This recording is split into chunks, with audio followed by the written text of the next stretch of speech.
আমন্ত্রণ news 24 sports লাইটে আপনাদের সঙ্গে আছি আমি শাহরিয়ার বাবু। চলুন দর্শক জেনে নেই আজকের খবরের বিস্তারিত রিপোর্টের বাকি অংশে। 12 জানুয়ারি শেষ দিন, এর মধ্যেই আইসিসিতে পাঠাতে হবে চ্যাম্পিয়ন্স ট্রফির জন্য 15 সদস্যের খেলোয়াড় তালিকা। তবে এই তালিকায় চাইলেই পরিবর্তন করা যাবে 12 ফেব্রুয়ারি পর্যন্ত। বাংলাদেশের জন্য এবারের চ্যাম্পিয়ন্স ট্রফির দল মানেই দুটি প্রশ্নের উত্তর খোঁজা। সাকিব আল হাসানকে কি পাওয়া যাবে, তামিম ইকবাল কি খেলবেন? এই দুইজনের থাকা না থাকার সঙ্গে সম্পৃক্ত আরও কিছু সিদ্ধান্ত। সেজন্যই গাজী আশরাফ হোসেনের নির্বাচক কমিটির খসড়া।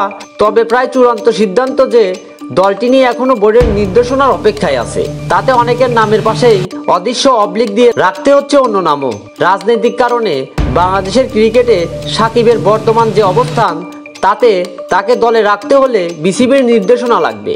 ক্রিকেটেও বিবেচনায় সাকিবের দলে না থাকার কোনো কারণই দেখে না নির্বাচক কমিটি। সাকিব নিজেও বোর্ড সভাপতি ফারুক আহমেদের কাছে চ্যাম্পিয়ন্স ট্রফিতে খেলার আগ্রহের কথা জানিয়েছেন, কিন্তু তার ব্যাপারে বোর্ডের অবস্থান না জানা পর্যন্ত নির্বাচকেরা ক্রিকেটীয় বিবেচনা কাজে লাগাতে পারছেন না। নির্বাচক কমিটি এখন বিসিবির সেই নির্দেশনার অপেক্ষায়। সাকিবকে নিয়ে আরেকটি চিন্তা, গত 21 ডিসেম্বর চেন্নাইয়ের দেওয়া তার বোলিং অ্যাকশন পরীক্ষার ফল এখনও হাতে পায়নি বিসিবি। পরীক্ষাটি সাকিব এবং ইংল্যান্ড অ্যান্ড ওয়েলস ক্রিকেট বোর্ডের যৌথ ব্যবস্থাপনায় হয়েছে।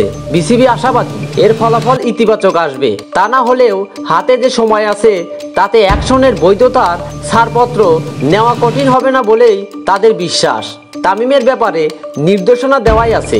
বিসিবি সভাপতি ফারুক আহমেদ কয়েকদিন আগেই বলেছেন, কোনো খেলোয়াড় যদি অবসরের ঘোষণা না দেয়, তার মানে ধরে নিতে হবে তিনি অ্যাভেলেবল আছেন। ব্যাট হাতে তামিমের সাম্প্রতিক পারফরম্যান্সও খারাপ নয়।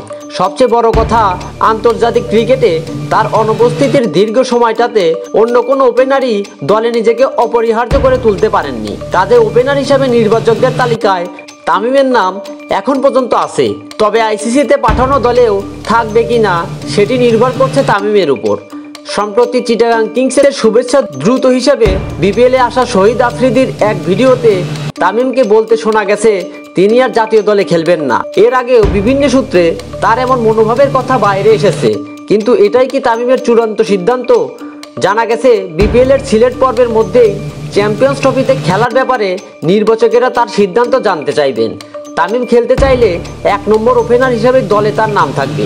তবে সেক্ষেত্রে টপ অর্ডারে ব্যাটসম্যান জট লাগার একটা সম্ভাবনা আছে। ওপেনার হিসেবে তখন তামিম ছাড়াও দলে থাকবেন তানজিদ হাসান ও সৌম্য সরকার। চ্যাম্পিয়ন্স ট্রফির দল নিয়ে চূড়ান্তভাবে বসার আগে অধিনায়ক নাজমুলের মতামত নেবে নির্বাচক কমিটি, এবং সেটি হয়ে যেতে পারে বিপিএল এর চলতি সিলেট অংশেই। নাজমুলের একটা মনোভাব অবশ্য এরই মধ্যে তাদের কানে এসেছে। সেটা হলো সাকিব, তামিম, মুশফিক, মাহমুদুল্লাহ 4 বড় ভাইকেই তিনি চ্যাম্পিয়ন্স ট্রফির দলে চান। সাকিব তামিমের বিষয়ে নিশ্চয়তা পেলে যেটি চান নির্বাচকরাও।